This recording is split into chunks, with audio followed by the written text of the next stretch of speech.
moi, les motifs et la danse, c'est la même chose. C'est une question de couleur, de ligne, de forme, en parlant d'émotion par rapport à la danse. Et maintenant, ce que j'essaie de faire, c'est de créer un pont entre le graphisme et la danse. Alors l'idée de Calidance m'est venue quand j'ai rencontré l'artiste qui s'appelle Zefa. Donc Zefa, celui qui fait de la calligraphie et du graffiti.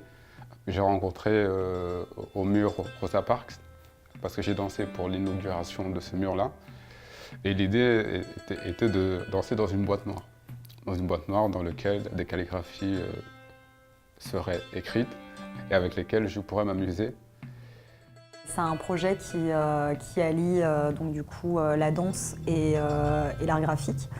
Pour la construction, ça s'est fait de façon assez fluide parce que par rapport à nos recherches artistiques, on travaille tous les deux autour des symboles, du langage, du quartier dans lequel tous les deux nous vivons, donc dans le quartier de la Goutte d'Or où il y a beaucoup de métissage. Enfin, on s'intéresse beaucoup justement au dialogue entre les cultures.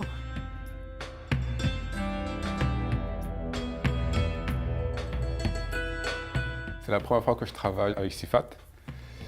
On a beaucoup échangé avant de travailler ensemble et pour moi c'était une bonne occasion de travailler ensemble parce que j'aimais le fait qu'elle se dise qu'un symbole est plus fort qu'un mot ou qu'une phrase.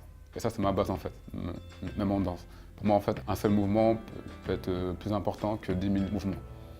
Et comme j'adore ces motifs et que je voulais travailler avec elle mais on n'avait pas encore trouvé d'idée, je me suis dit que c'était l'occasion de le faire.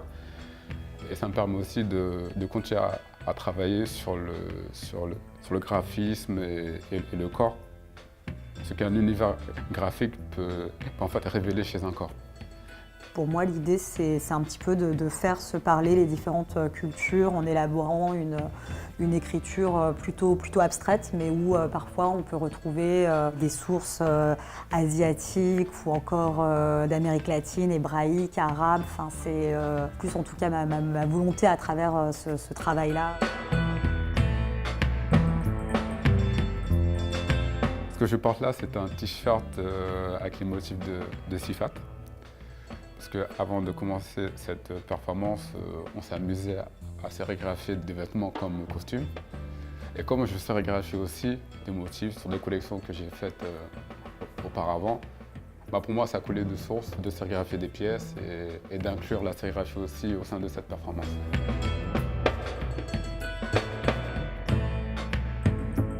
Le message que j'aimerais transmettre à travers cette performance, c'est le message de rencontre. Parce que pour moi, la vie n'est fait que de rencontres. On évolue à travers les rencontres, on évolue en découvrant d'autres cultures, d'autres langues. Et par rapport à cette performance, pour moi, c'est juste des langages qui se rencontrent, qui essaient de communiquer ensemble. Et vu que la Goutte d'Or, c'est un quartier cosmopolite où il y a 10 000 cultures ou 10 000 personnes qui viennent de pays différents et qui ont fait sa richesse. Pour moi, je trouvais ça fort de faire cette performance ici à l'Institut des cultures d'Islam et de montrer aux gens qu'on peut communiquer avec n'importe quel langage, on peut arriver à se comprendre même si on ne parle pas le même langage. Ce serait pour moi un message de fraternité, d'interculturalité, voilà, d'un tout et de quelque chose d'uni en fait.